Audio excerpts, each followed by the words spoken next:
बिस्मिल्लाहिर्रहमानिर्रहीम। अस्सलाम वालेकुम। Welcome to my channel Fatima voice centre.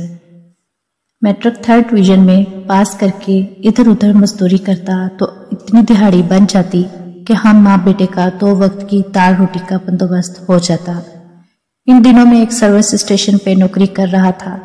सारा दिन लोगों की गाड़ियां धोता, छुट्टी वाले दिन पार्कों बाजारों के चक्कर लगाता कि शायद कोई लड़की थोड़ी बहुत लिफ्ट दे दे। जिंदगी का बड़ा मकसद ही यही था। खुदा ने शक्लो सूरत अच्छी दी थी। मांगे के कपड़ों में सूटिड बूटिड होकर लड़कियां मुतवज्जा हो जाती। इसको पहली बार मैंने सुपर जरा में शॉपिंग करते देखा था। इसके साथ एक और लड़की भी थी। इसने मुस्कुराकर मेरी तरफ देखा कि मैं हंस पे आदत पीछे ही लग गया। शॉपिंग करके वो दोनों नए मॉडल की गाड़ी में बैठकर चली गई, मगर इससे पहले मैंने इससे मोबाइल नंबर हासिल किया था। यह आज के दिन की बहुत बड़ी कामयाबी थी। मैं बहुत खुश था। हम सारी रात एक दूसरे को SMS करते रहे। मैंने इससे झूठ बोला कि मेडिकल का स्टूडेंट हूँ और डैडी भी डॉक्टर हैं। इसने बताया कि इसके पापा बहुत बड़े बिजनेसमैन हैं जो बिजनेस के लिए ज्यादातर दुबई होते हैं। मेरी तो गोया लॉटरी ही निकल आई थी। आहिस्ता आहिस्ता हमारी दोस्ती गहरी होती गई। हम एक दूसरे से मिलने लगे। मैं इसे वाकई शिद्दत से चाहने लगा। अल्लाह भला करे सर्विस स्टेशन के मालिक के बेटे का, जो मेरा दोस्त बन गया।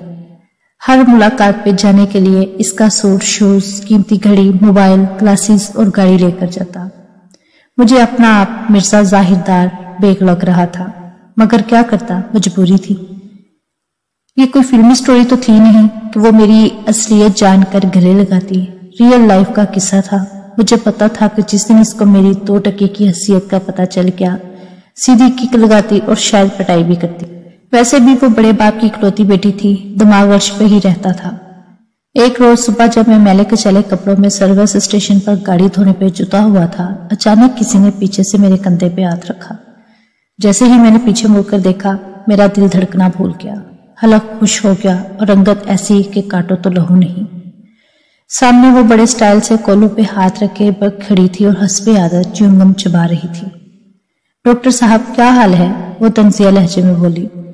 मैं हुंकों की तरह इसका मुंह तकने लगा। मुंह से आवाज ही निकल रही थी। इसने मुझे रंगे हाथों पकड़ लिया था। इसे मेरी 2 टके की हैसियत का पता चल गया था।